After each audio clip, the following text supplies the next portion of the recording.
This is about a mile away from Chipmunk Rock,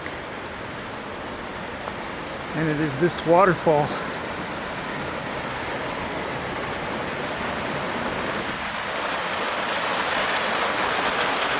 It's awesome. That's worth getting to here. You're still about probably 2.5 miles, 3 miles from Lone Pine Lake, but this would be a great spot to get to. And turn back around. Some mosquitoes because it's back in the woods.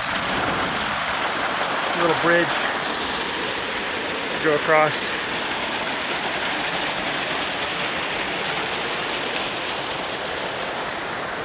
And then that just feeds its way down all the way to the fork, and then down to the waterfall and to the lake and the Colorado River.